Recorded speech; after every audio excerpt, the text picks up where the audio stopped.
You ready for your draft? No. 7-2-1. Let's go. Finding Micah Parsons.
Yeah.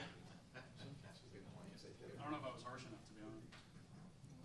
He got on my ass for doing two things.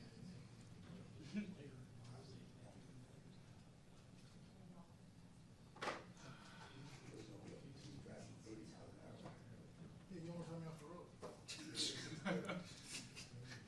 It's like that first question is mine. I was like, whoa. Because he's behind somebody. He's trying. I was like, dude, I'm right here. Then he's, you know. I was trying to get about 6:30. I understand that. I'm not saying you're wrong. Especially drills and all that. Yeah, you're maybe like 6 hours. Text tags that we have here. You can ask about Isaiah in person. I came by Isaiah.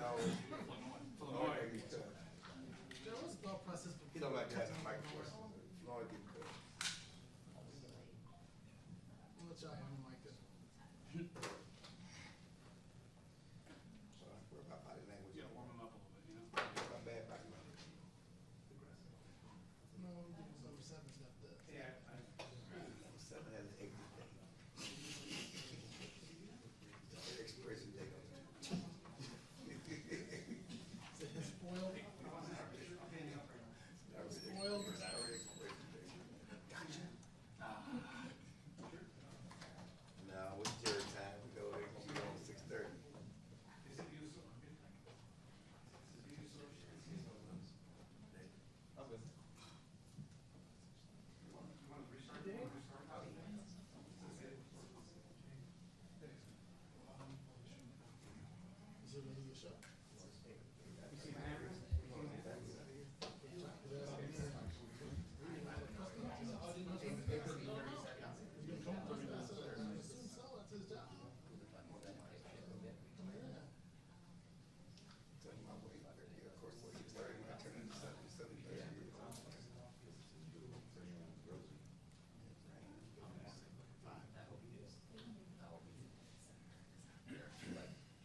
Pretty smart there for a minute, didn't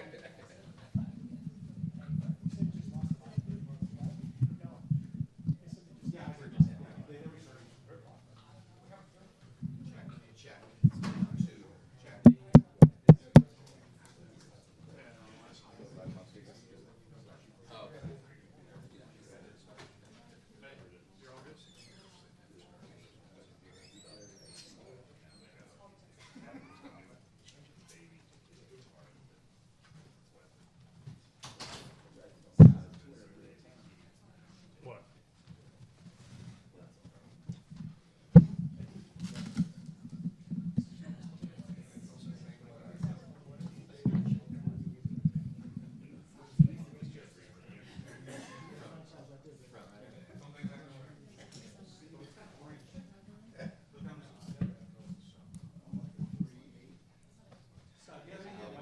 What's that? You see that? Where do you want it? Right in the middle? See, NAC is like, you know, done.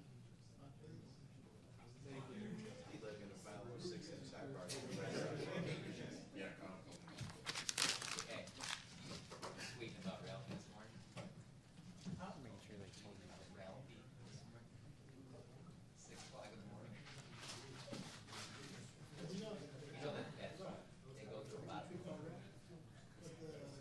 I guess he was tweeting because he said he was excited that the Falcons had one day availability, one day this week. Yeah. So he's going. The Falcons act like they is Dallas Cowboys.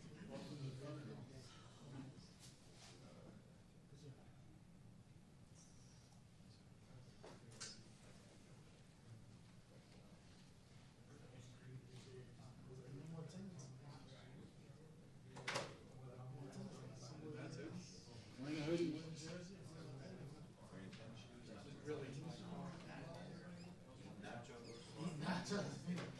Let me say you were moving.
Squeezing, you know.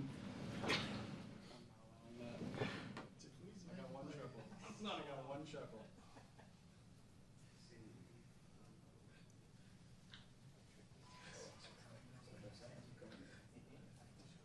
Every man is taking care of him. One fan. No, it's like, I was gonna call my SWAT team.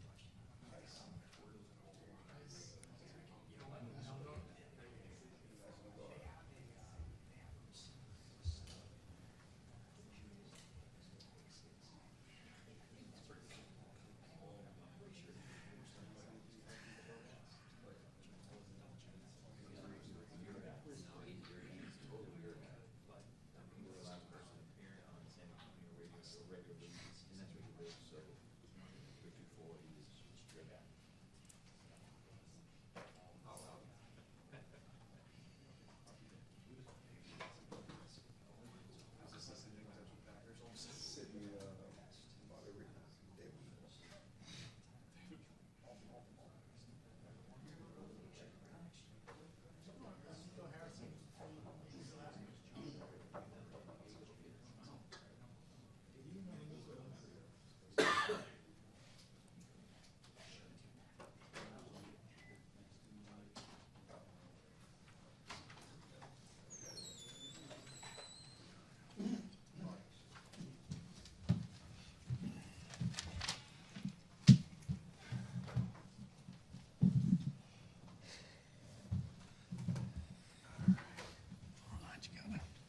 Thanks for coming down on short notice, guys. Calvin, you want to start us off? Yes, sir. Yes, sir. This is for Jerry and obviously Stephen. Why did you decide to trade Micah Parsons? Well, without being too broad, obviously, we did think it was in the best interest of our organization, not only the future, but right now, this season as well. We've gained a Pro Bowl player.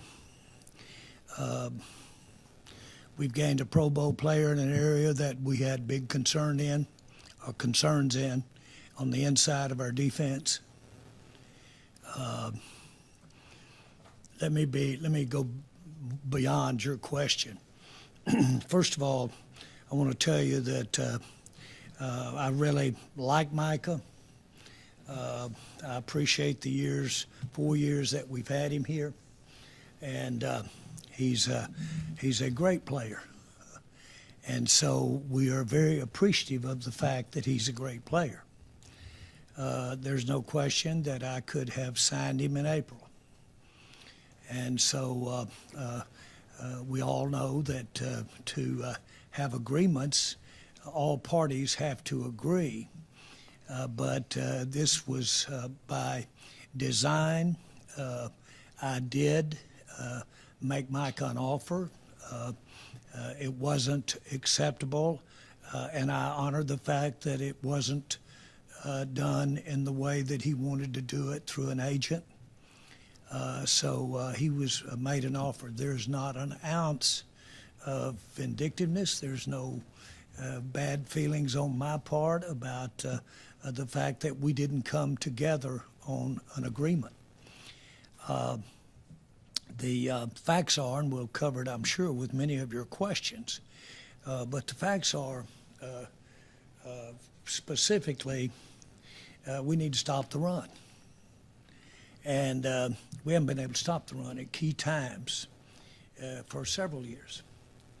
And when you have the kind of extraordinary pass rush that Michael had, then the way to mitigate that pass rush is to run at you. If the pass rush doesn't get you ahead pretty big time, and you're playing even or behind, then you've really got a problem in stopping the run.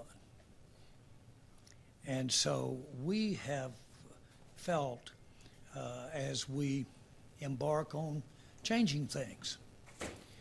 We have a coach that we're mighty proud of in Brian, and we're excited about the changes that we're making, not only in the coaching staff, but in the team. I think out of our 60 players that we would count as the actives and a percent of the practice squad, over 1/3 of those players are new. And so we are doing what I've said many times, that if you are the one that owns, and when you look in the mirror, you've got to change. And so that this was a very deliberate, as it played out, reflection on a key player that could bring us a lot of consideration now, and the player that we got that can help us stop the run, and a lot of consideration in the future, a lot of capital that is required to build a team. It takes many players to be tried to play in the NFL. It takes 11 on the field at the same time. It takes a minimum of 30 or 40 at minimum to have both defense and offense, not including players that are involved in our special teams. So it takes more than one. And so you do have to allocate your resources, whether it be draft picks or whether it be finances. You have to allocate those resources. There was no question in our mind that Michael could bring us a lot of resources on a trade. That has been on my mind since we hired Brian. And so there was no question. As it turns out, all the publicity about the not having a contract, certainly you did your part in making sure that it was known that he was potentially available, and I appreciate that very much. And I say that a little tongue-in-cheek. I'm not really as serious about it. But I will say this, that it was important that we did get, if we could get it, the kind of interest that we got in making a trade for Mike. He was an asset that we got 4 great years out of. But when you are talking about making a contract the kind that he got and for the future, that's quite a commitment.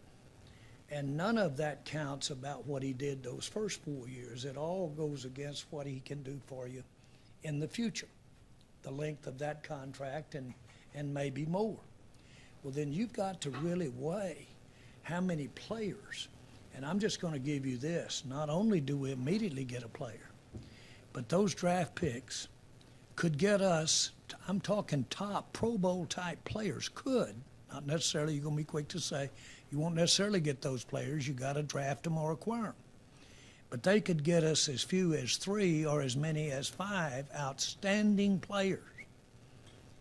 Now, not only do they contribute in a game that needs a lot of players on the field, not to be elementary, but they also give you better odds that they're going to be a high percentage of those are going to be available, just from the standpoint of attrition or from the standpoint of just sheer limit on how far one player can go.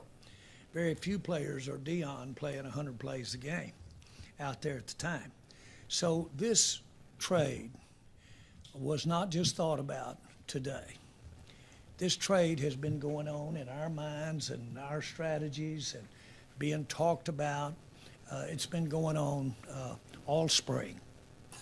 It culminated today, and it came quick, but that's the way things go. It does happen fast when it happens. But you've laid a lot of water. I mean, you've laid a lot of things out there on the water to make it happen. I want to be sure that our fans understand. I think a lot of Micah, and I wish him so much success. I don't want him to have success when he play the Cowboys as much as I do want him to have overall success. But Micah Parsons did an outstanding job for us for 4 years, and a little bit of the way Herschel Walker may have had his greatest contribution to the Cowboys. What he brought to us when he left could be a tremendous thing for our fans and the success of this team. Kenny Clark. We knew beginning, we really knew beginning this spring that if we could pick up a top interior defensive lineman just to offset not having a pass rusher, even though it's Micah. But where we're long, where we're strong, is in our pass rushing depth. And we knew if we could get an interior lineman, that was at least something that would improve us right there on a top interior lineman. He comes in strong for us, and he comes in accomplished for us. And so we're glad to have him. It was a prerequisite. We went down the teams, and we only picked teams that had room on their cap that could pay Micah, and we only picked teams that had top tackles, interior tackles, that we wanted to have any dialogue with at all about a trade. That was the criteria of trading.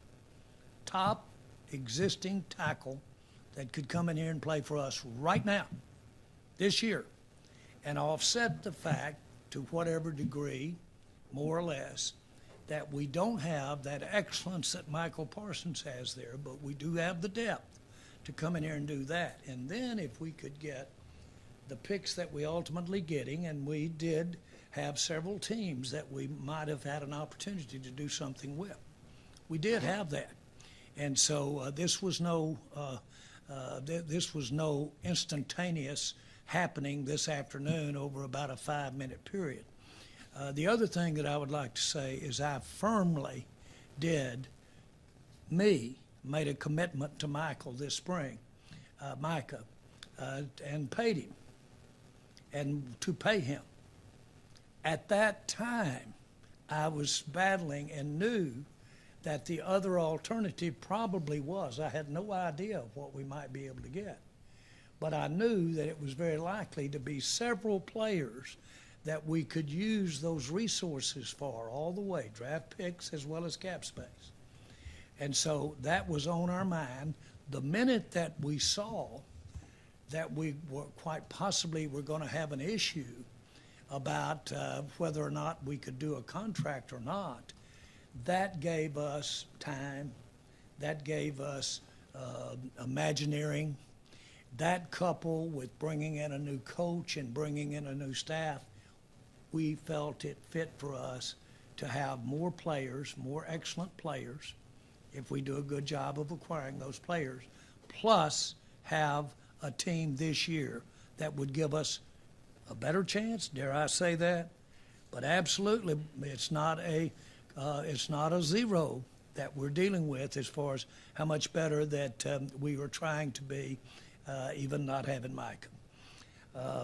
I've got several other things that I could answer a question with, but I'll stop and just let you ask questions. The only other thing, you did an amazing job of covering it extensively, but because we have thought about this a lot. But the other thing came into play big was between Coach Schottenheimer and Coach Eberflus, and talking about the defense and obviously getting a player like Kenny Clark, is we also feel like in addition to the depth is you can scheme pressure as well.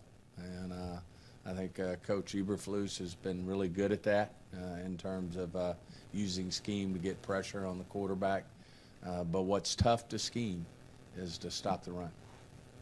The other thing that I want to say is we not only gives us 4 first-round picks over the next 2 years, we not only do that, nothing says we can't use some of those picks right now to go get somebody right now. Don't rule that out. What do you say to your fan base that looks at this and says they're rebuilding right now? Well, again, we've certainly got a new coaching staff. And a third of all the players are new. And so obviously there is freshness. We'll use the word new on that basis. But we have the highest paid player in the NFL at quarterback. And we made that commitment last year, and we're proud we made it. It had everything to do with this decision. Everything. It is give us every opportunity with Dak Prescott and Lamb and the base that we've got to win now. And so all you need to do, this would, I'm not so sure this would have been results had we not had Dak. But the fact that we have Dak, we need to stop the run. We really do. We need to get the ball back. Well, that's why it was so important when you say that, is to, Kenny Clark was a big part of this. And that was a part of winning right now. And we feel like when you look at, you know, the frustration is we hadn't been able to win the big game in the playoffs, and we think it is a direct connection to not being able to stop the run. And we think Kenny Clark's going to be a big piece to that. And we felt like because of our depth on the edge, as well as the ability to be able to scheme pressure, that we could make up for Micah, because obviously he's elite at rushing the passer, that we could make up for that. And then in addition to it, as Jerry said so well, is we do now have 2 ones in each draft over the next 2 years, and nothing says we can't use one of those to improve the team this year, which we wouldn't rule out this year.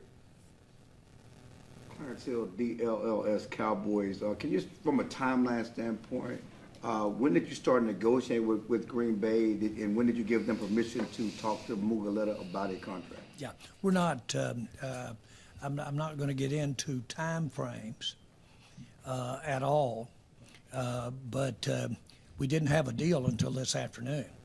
I'll tell you, I can say that much.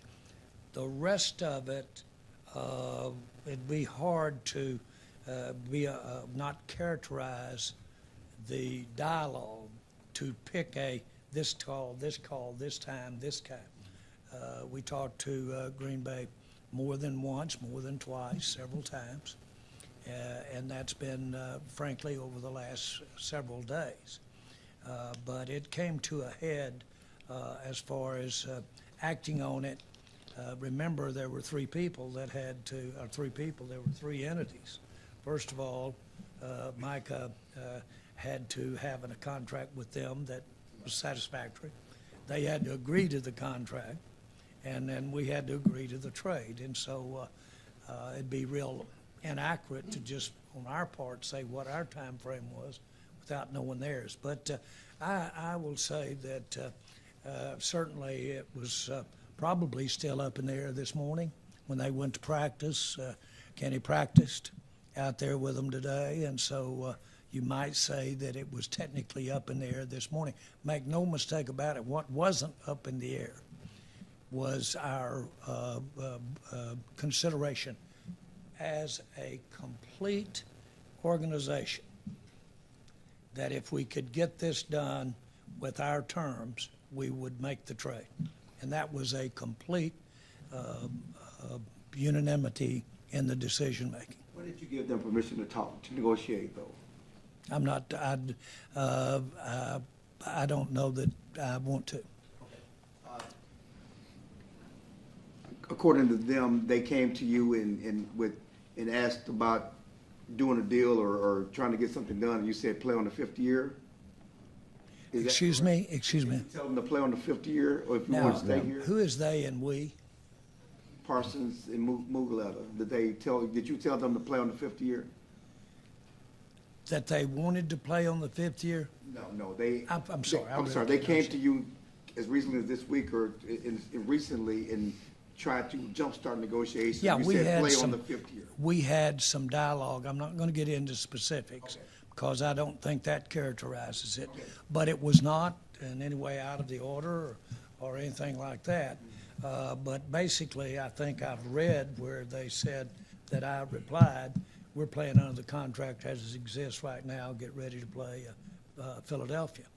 Correct. That was correct. Okay. Thank you. Todd. Jerry, Todd Archer with ESPN. If you were willing to guarantee the highest amount of money for a non-quarterback back in March, but you're also open to possibly making a trade, why not do more or look at it more before the draft where you would be able to gather those, at least a player or picks then? Why wait until then? I'm sorry. I think your question is a question about my volition. or about what I'm thinking. Is that correct? I'm just wondering why this wasn't something that could have been done before the draft, to maybe you would have been able to gather draft picks that you could have used in April to help the Cowboys. Yeah, I'll speculate with you because I haven't gone that deep into my thinking about why I didn't do it and when I should have done it and all that. Really, I'm not, and I'm not trying to be cute, okay? But when I offered Micah the contract that I offered him back in April, he flew in from out of the country, wanted to come right in. I said, no, get you a night's sleep and come on in the next day. Get you next day. He wanted to come right in.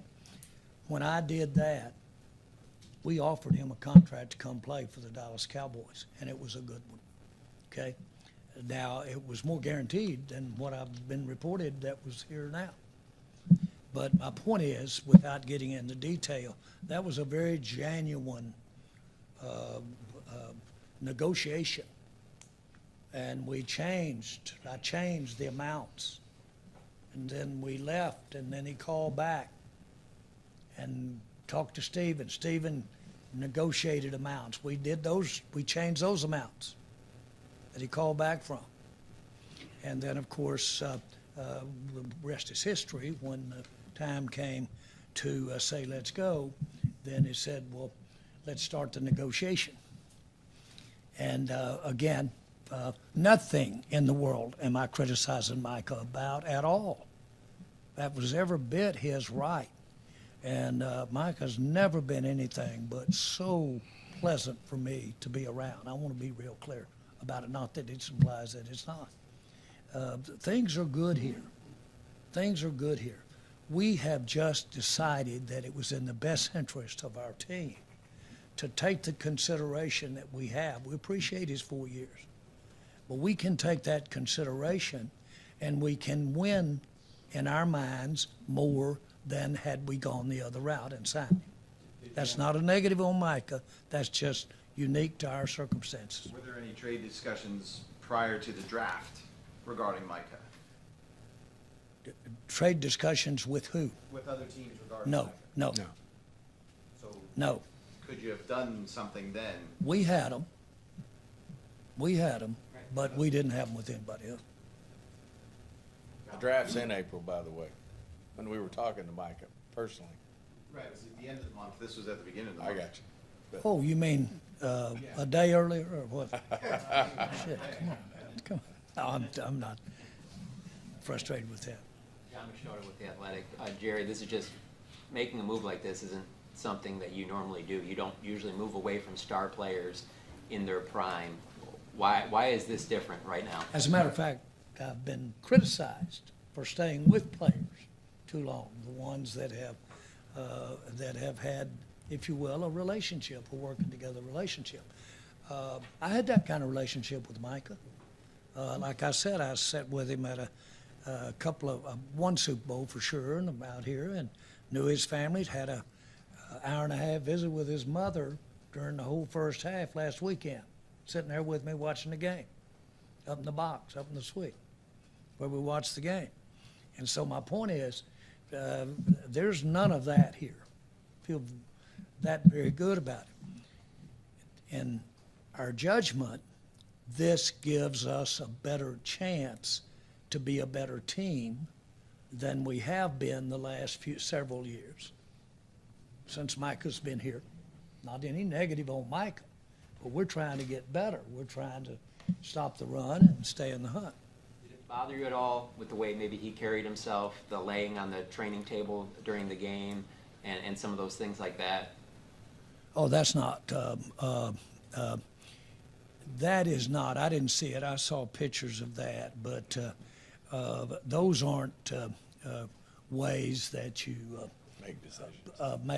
that you handle being a player in a team concept and the sharpness and paying attention. First of all, ask our Booker, and you can get your butt run over down there if you don't look at what's going on out on the field.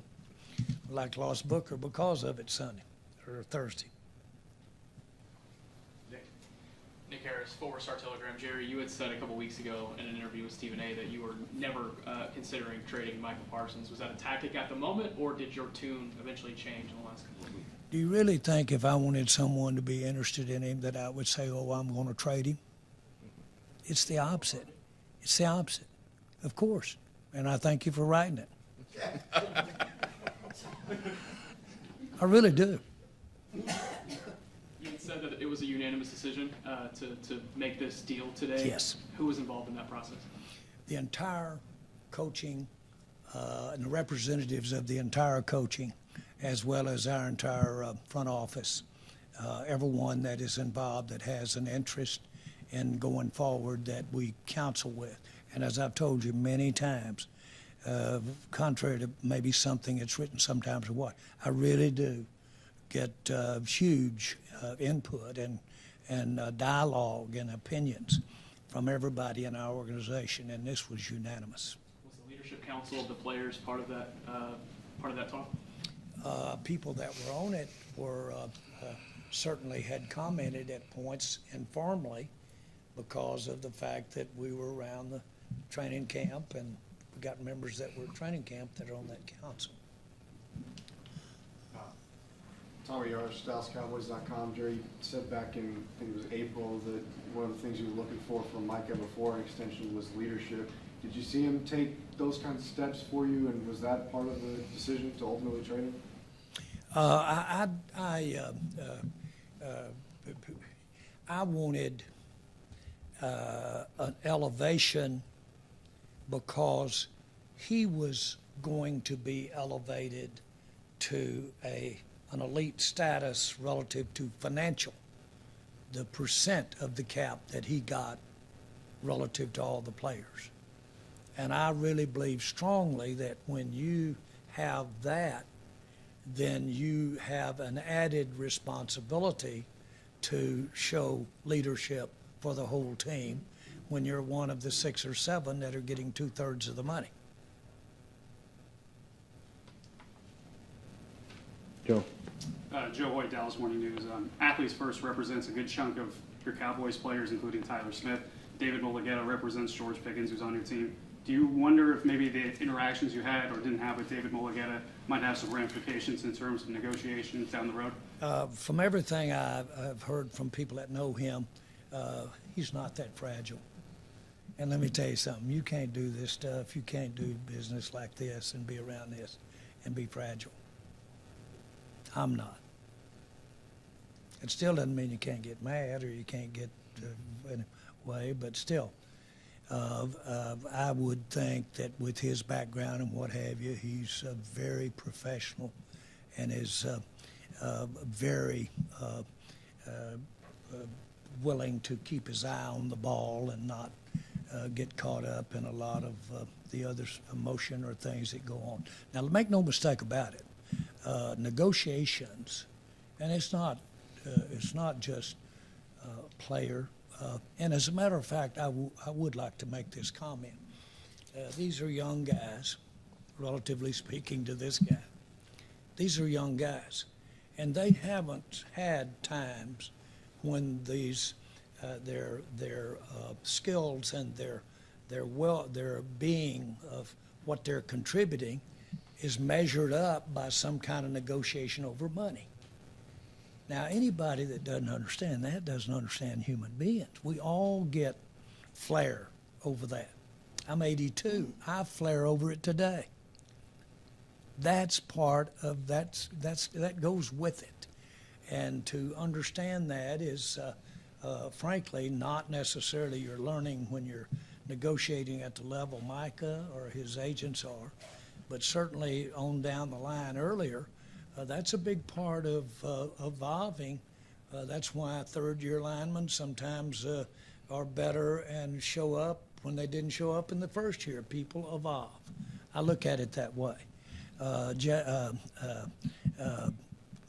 Who was it? Stephen A. Stephen A. said, Jerry said, you should have more grace. You should be a little more sensitive. These are young guys. And you've been down that pike a lot and have it. What Stephen A. got back from me was I've had more grace than any human I know of. I've had more grace. Forgiveness is just to say okay. Grace is when okay, plus they give you a lift. That's grace. You all know that. So having said that, I believe that in our players. And I wouldn't be doing this if I didn't have a big, big, big feeling for our players and, frankly, our coaches. And so there's never been a case where I ever, past a nanosecond, had a bad feeling after we're through with negotiations and we're trying to sit down and go forward with what we said we would do, and that's play together. You guys give me a great opportunity to communicate, and I'm not the first one. You've had coaches tell you they communicate with their players through the people in this room. And so you guys give us a great forum to express ourselves in a way.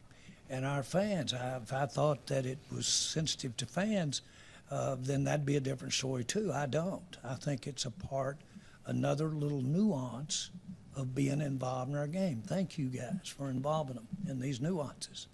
That's why we did draft room cameras. That's why we did all that. So, boy, I believe in the process and the discussion of the process and the questions you have about it. You mentioned looking in the mirror. Do you think you still plan to continue your player-first negotiation tactic that you used with Micah here, where you wanted to negotiate with him directly? Oh, I don't think there's any question.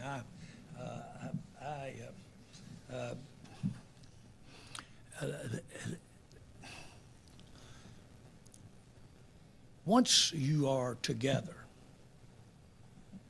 I've had hundreds of times and incidences where, literally hundreds over the last 35 years, of where the kinds of relationship that I have with a player and the things we do, and that goes both ways, goes them and me, because those players that were 25 grew up to be 55. And we're still talking, baby. And we have relationships. That's a natural thing to happen when you work together during times that bond you. And so I feel that way about it. That's why I'm here, frankly. It's my main reason for being here. So those things that go over those years are treasures with those guys. Their attorney or their agent isn't necessarily anywhere to be found 10 years later. Not only that, sometimes they're not even to be found because one guy in the agency's got it handed off to another guy now. So these guys that are sitting here with your Dallas Cowboys and the people that are out here putting it on the line and going to build memories that are a part of their legacies and their families for years and years, then you can't do that through an agency. I mean, through a third party. At least I can't. And so you're absolutely right. If we're going to be at that significant time, and brother, this is significant, the financial consideration, especially nowadays, and it always has been, relatively speaking. When you're doing that in a young person's life, then I want to be where I can be. I want to be in the mix there. I want to be in the, I want them to see me get mad or tear up, or see me say, God dog it, I'll do it. As old Michael Irvin told me one time, he said, Jerry said that we're just not going to do it. I'm just not going to do it. And I said, Michael, we were just sitting there, the two of us. And I said, Michael, there's an old West Texas town called El Paso. El Paso. And he goes, God knows, give it to me. I can't even deal with you on a basis like that. Let's go. So my point is, all that time did was last. We're still doing it 30-something years later. That stuff happens. And so I don't view it's a negative for the player either. They're going to get more out of it, I hope, than if I'm around. They'll get more out of it than just that contract. The only other thing I'd add to that is we do have players that come in and we totally respect it, that say, I don't feel comfortable talking about my contract. I'd like you to go through my agent, and we do that respectfully. I mean, you're not required to come in and negotiate the contract yourself. All the ones we've done like that are those who request to come in and visit with Jerry or myself. That's the only ones we've done that with. The issue here was not to switch who we were talking with.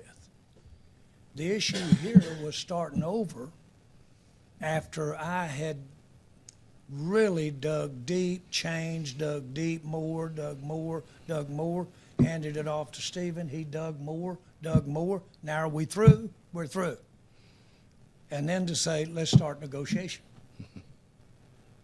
Pretty clever if you think about it on their part. That was pretty good. Scott. Scott Dixon with DAP. This might be for both of you if you have something you want to offer.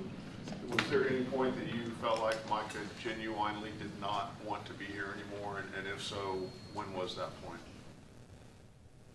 I didn't give that a thought. I never felt it. But if I felt, I'm satisfied. Micah knows that I care about him, but as much as he, but more important than that, I just want you to know, I didn't give it a thought. It didn't change one thing I was doing, and I'm not trying to be any way other than I just didn't let that stop the train from accomplishing, frankly, what we end up accomplishing today. Don't make so much out of that, well, that not talking caused this thing to be done. There's a little thing called stopping the run. There's a little thing called football team having the resources of those picks and having the resources of player we got. That had a heck of a lot more to do with it than any hiccup we might have had in April. Saad of The Athletic. Jerry, do you have any regrets over the process of the last few months and how things went?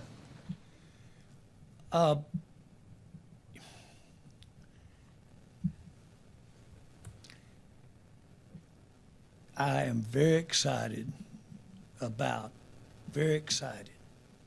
beyond any consideration of a regret, of the consideration that we got in this trade and to have the player. I'm very excited about that. It is more in keeping within my mind what's in the best interest of the Dallas Cowboys. In terms of things that were said in the media about the agent, any things like that, is there any things that you would do differently if you were to go back? Oh, no. No, not at all. And nothing at all in terms of regret. If you mentioned, you're asking if I regret. No, I don't regret that at all. You know, I'm very, very excited about the prospects of what we've done for the Cowboys here. I wouldn't have done it. I wouldn't have done it. I had total control over being able to have it the other way. So I'm excited. We got what we wanted. Ed. Ed Werder, WFAA. Jerry, do you have any misgivings about trading a player like Micah to Green Bay, which is a team you have to go through to get to a Super Bowl, and a team that has ended your postseason 3 times in recent years? We cut it down by 15 teams, 16 teams, in other words, there's not but 31 other teams. And so you're going to be playing half of them no matter how you cut it, so we just cut it down by that. Apart from in our same division, apart from being in the same division, I don't give that in consideration. There's just too many other things, Ed, that you have to think about or resolve or come to grips with. That was a pretty far down the line one. Second question, you're 7 days from opening the season in Philadelphia. Is there any concern on your part about how your locker room will interpret moving on from one of the premier players in the organization? Not at all. As a matter of fact, I like what this does. From a locker room point of view? From the locker room, if you say if I'm worried about the locker room, I'm absolutely zero worried about the locker room. No, that's not meant to diminish anything here. I'm just not concerned at all about the locker room. It takes a lot of players to play this game. Locker room knows that we just got a lot of good players. Done. Jeff Gold with Fox Jeff Sports.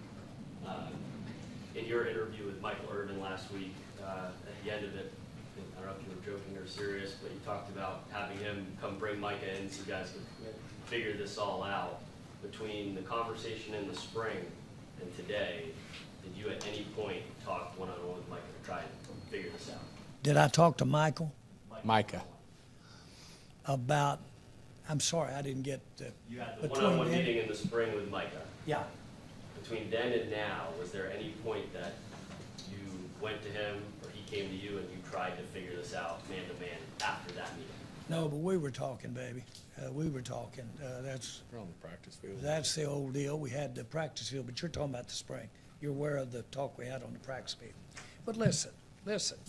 Everybody knew exactly what had happened, and they completely knew our numbers. And so that's not. I've been in negotiations where not a lot was said then too, because you had given your numbers. And so there wasn't but one thing left to do, and that's increase the numbers. From their standpoint, okay, mine would have been come in. So to say that we didn't know what now, to be very candid with you, there is a litany of detail that the agent, as well as our office, would have gone over with that agent of detail. But the big ones, the years, the amount, how it's paid, that type of thing, we had discussed. I get it, and I think everyone does get it too. They wanted to go where I stopped, and they wanted to go from there. Is that hard for anybody to see? That's where they wanted to start. That's where I stopped. Now, all you could do is pick up the phone and say that to each other.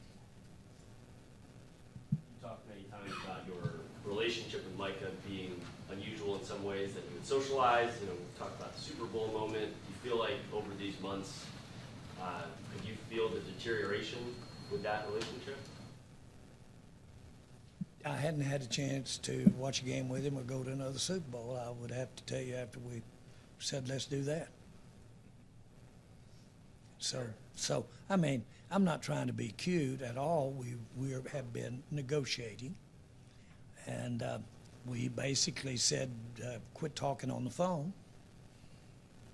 And so we weren't talking on the phone during that time. And I probably don't have 3 people got my phone number. And he was one of them. Garrett. Garrett Podell, CBS Sports. Jerry, Micah had 12 plus sacks in each of the last 4 years, very productive. For other Cowboys players coming up the line, they see how this negotiation with Micah went. How would you answer their question, well, gee, what do I have to do to get an extension if Micah can't get one? Ask Dak. Highest paid man in the NFL.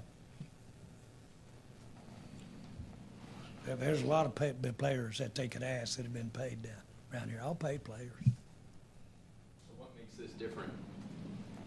Because we wanted to look and see if we could do what we did.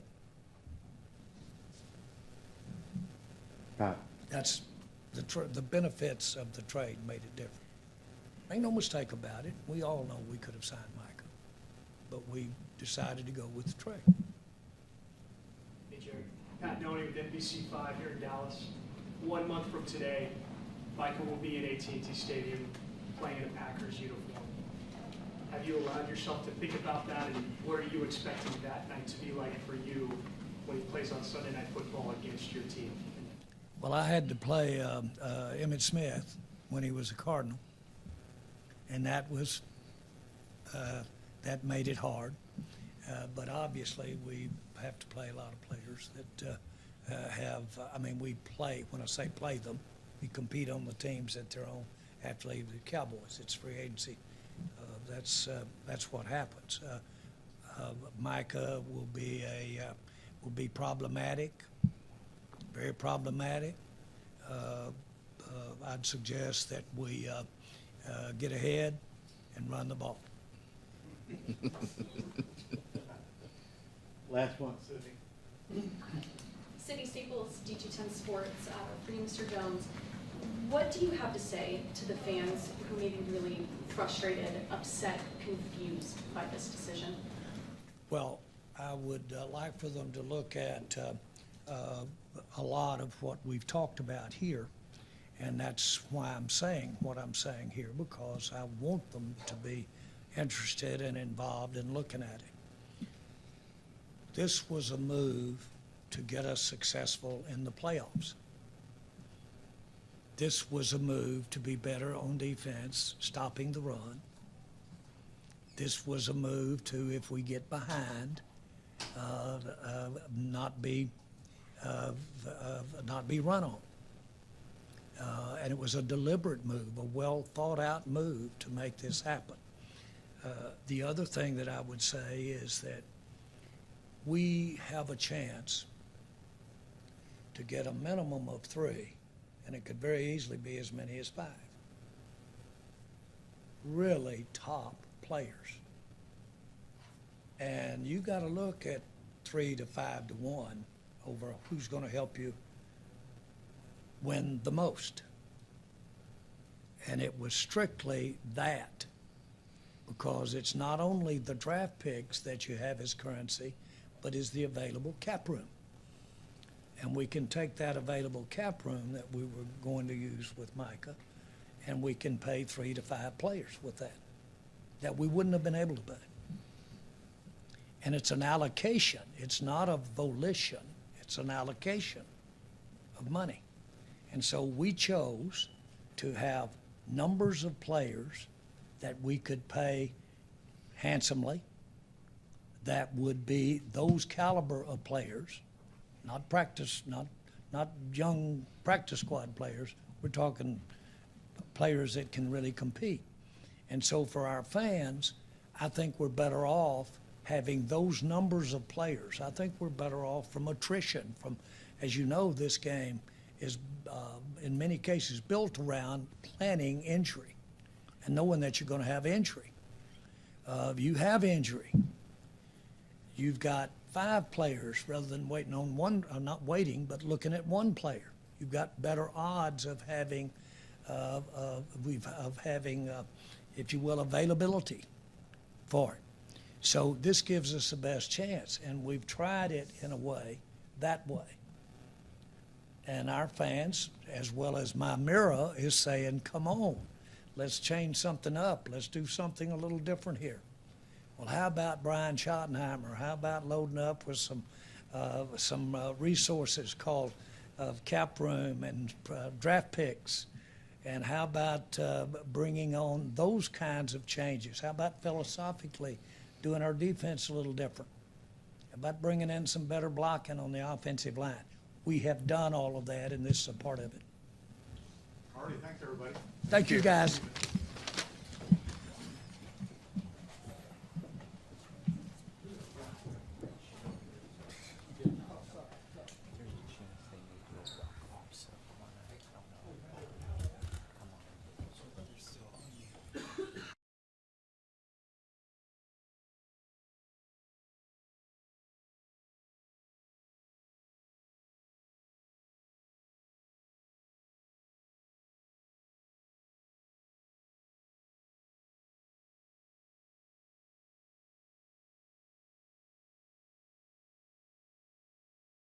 Sorry.